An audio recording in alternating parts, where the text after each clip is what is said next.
안녕하세요. 오늘도 토토피아를 찾아주셔서 감사드리며 구독과 좋아요는 저에게 큰 힘이 됩니다. 9월 28일 일요일 저녁 해외 축구 주요 10경기를 빠르게 살펴보겠습니다. 첫 번째 경기는 네이메어 대 알크미르입니다. 이번 경기 핵심은 측면 돌파와 짧은 패스 연계입니다. 네이메어는 3-4-3 포메이션을 활용해 체리가 터치라인을 따라 과감한 돌파로 상대 수비를 흔들고, 오가와는 전방에서 연계와 압박을 시도하지만 마무리에서는 기복이 있습니다. 프로퍼는 중원에서 안정적인 볼 배급을 이어가지만 빠른 템포를 주도하는 힘은 부족해 공격의 속도를 끌어올리기 어렵습니다. 반면 알크마르는 4-2-3-1 포메이션을 활용하며 미난스가 짧은 패스로 템포를 끌어올리고, 사디크는 순간적인 스피드와 침투로 득점을 노리지만 마무리 안정성은 떨어집니다. 페럿은 박스 안에서 연계와 침투를 동시에 시도하지만 전체적인 공격 루트는 단조롭습니다. 결국 이번 경기는 양팀 모두 전술적 다양성이 부족해 경기 흐름이 루즈하게 이어질 전망입니다. 공격의 단조로움과 교체 카드의 한계를 감안하면 무승부 가능성이 높으며 언더 경기가 예상됩니다. 두 번째 경기는 사수올로 대 우디네세 칼초입니다. 이번 경기 핵심은 중원 장악과 결정력입니다. 사수올로는 4-3-3 포메이션을 활용해 피나몬티가 전방에서 제공권과 침투 움직임으로 공격을 이끌고, 베라디는 측면에서 크로스와 컷인 슈팅으로 공격의 날카로움을 더합니다. 볼로카는 중원에서 템포 조절과 롱패스로 전방 전환을 시도하지만 압박이 강할 경우 공격 루트가 단순해지고 흐름이 끊길 수 있습니다. 반면 우디네세는 3-5-2 전형 속에서 데이비스와 칼스트렘의 중원 장악과 전환 능력, 그리고 이게르 브라보의 문전 결정력으로 공격을 완성합니다. 특히 이게르 브라보는 공간 침투와 순간적인 마무리 능력으로 사수올로 포백의 허점을 집요하게 공략할 수 있는 구조입니다. 결국 이번 경기는 수비 불안이 여전한 사수올로보다 중원 장악력과 결정력을 갖춘 우디네세가 경기 주도권을 가져갈 전망입니다. 전술적 완성도와 공격 루트의 효율성을 앞세워 승리를 챙길 가능성이 높으며 오버 경기가 예상됩니다. 세 번째 경기는 라요 바예카노 대 세비야입니다. 이번 경기 핵심은 측면 돌파와 최전방 결정력입니다. 라요는 4-4-1-1 포메이션을 활용해 28라존이 측면에서 폭발적인 돌파를 시도하고, 우나이 로페즈가 중원에서 전개 속도를 끌어올리며 호르에 대 프루토스가 박스 안에서 절정의 득점 감각으로 마무리를 책임집니다. 측면과 중앙을 동시에 활용한 공격 루트로 상대 블록을 무너뜨리며 세컨드볼 회수 후 재차 침투로 압박을 이어가는 능력이 돋보입니다. 반면 세비야는 4-2-3-1 포메이션 속 포백 라인의 불안과 하프 스페이스 커버 미흡, 전환 속도 저하로 라요의 측면 돌파와 박스 침투에 취약합니다. 알폰 곤잘레스와 이삭 로메로가 전방에서 움직이지만 전개 속도와 지속력이 떨어져 공격 효율이 제한적일 가능성이 높습니다. 결국 이번 경기는 라요가 측면과 최전방을 효율적으로 활용하며 경기 주도권을 가져갈 전망입니다. 전술적 완성도와 공격 루트의 다양성을 앞세워 승리할 가능성이 높으며 오버 경기가 예상됩니다. 네 번째 경기는 흐로닝언 대 페에노르트입니다. 이번 경기 핵심은 압박과 중거리 슈팅 활용입니다. 흐로닝언은 4-2-3-1 포메이션을 활용해 반 베르헨과 타하가 전방에서 움직이며 공격을 시도하지만 상대 페에노르트의 강한 압박과 수비 집중력에 맞서기엔 체력과 전술적 대응이 제한적입니다. 수비 중심으로 내려앉는 운영이 예상되며 공격 루트가 단조로워 박스 안에서 위협을 만드는데 어려움이 있을 수 있습니다. 반면 페에노르트는 4-2-3-1 포메이션을 기반으로 우에다의 박스 침투와 하지 무사의 측면 돌파, 스타인의 플레이메이킹과 중거리 슈팅으로 공격의 날카로움을 유지합니다. 주요 결장에도 두터운 선수층으로 공백을 메울 수 있어 안정적인 밸런스를 유지하며 흐름을 주도할 가능성이 높습니다.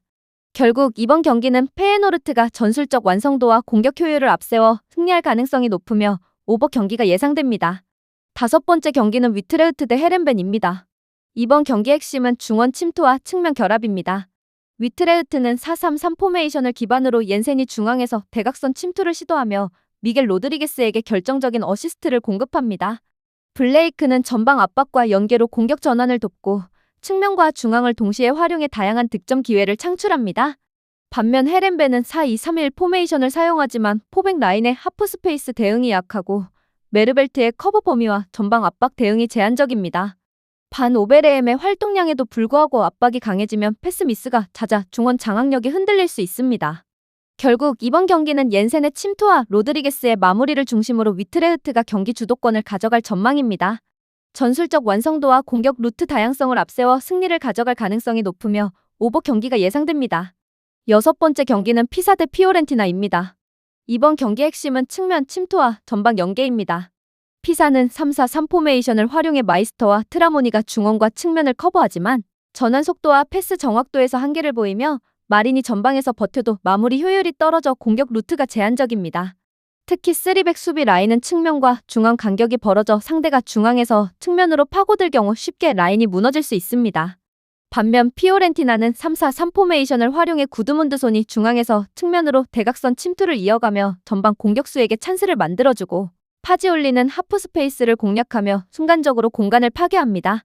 모이스키는 문전에서 폭발적인 스피드와 집중력으로 구드문드손과 파지올리의 침투를 마무리하며 득점 기회를 창출합니다.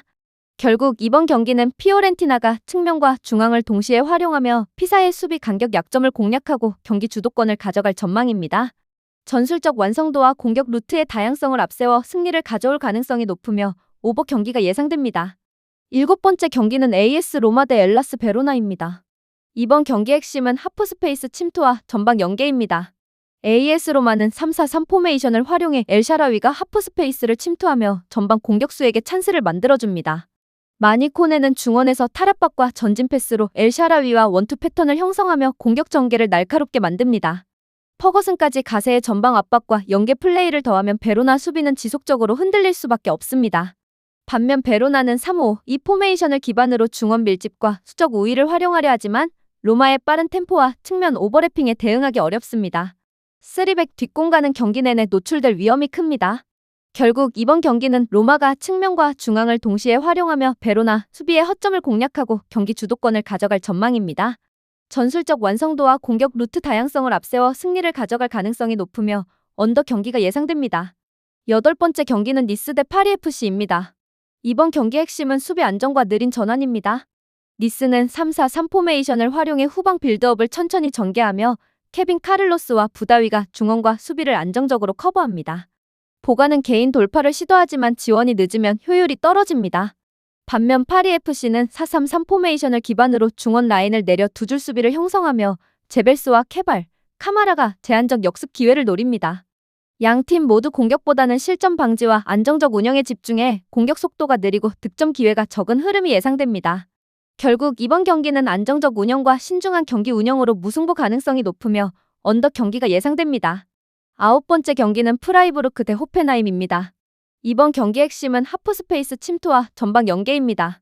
프라이부르크는 4-2-3-1 포메이션을 활용해 그리포의 하프 스페이스 침투와 에게슈타인의 날카로운 킬패스로 전방 결정적 찬스를 만듭니다. 휠러는 제공권과 연계 플레이로 공격을 다양하게 연결하며 홈에서 강한 압박과 빠른 템포로 상대 수비를 곤란하게 합니다. 반면 호펜하임은 4-3-3 포메이션을 기반으로 전환 속도가 느리고 포백 간격 유지가 불안하며 하프 스페이스 공략에 약점을 보입니다. 아슬라니의 템포 조율이 무너지면 전체적인 전술 응집력이 흔들릴 가능성이 큽니다.